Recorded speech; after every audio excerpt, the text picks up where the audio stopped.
再来看花莲县哦，最近半暝拢有无牌照的改装车在驾车，噪音阁真大，民众真困扰。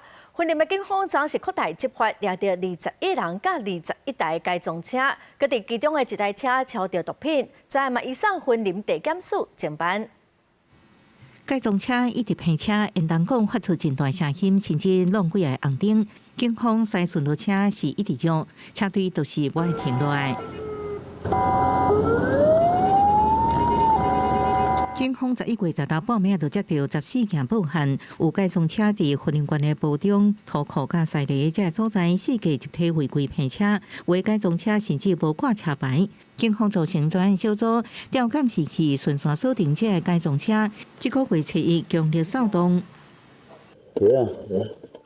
我开上这些，这个，有杯都有，那种这对。总共有查获3部的一个遮牌器具，更有查获到 K 他命毒品。警方查到21人、21车，还佫伫其中一台车找到毒品，海他命14包。这改装车包括路顶管，还佫用路人或者是护士，4架组织骗车或者是收车链，也互当地民众真惊吓。警方调查这无固定人数，大部分是透过网络招人，选定快速道路或者是国道附近的车道，除了方便组织，警方也派抓人。群组就开始号召，那号召了之后就约了个定点啊，那个定点之后，当然会有路过的车辆或许会报案啊，报案之后警察就到，那到了之后警察就驱赶，他们也就四处流窜，那流窜之后又约了一个定点，又开始玩车。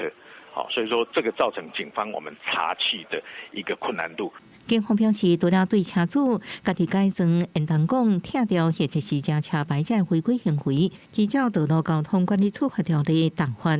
另外21人拢牵涉公共危险罪，也拢移送婚林地检署来侦办。记者综合报道。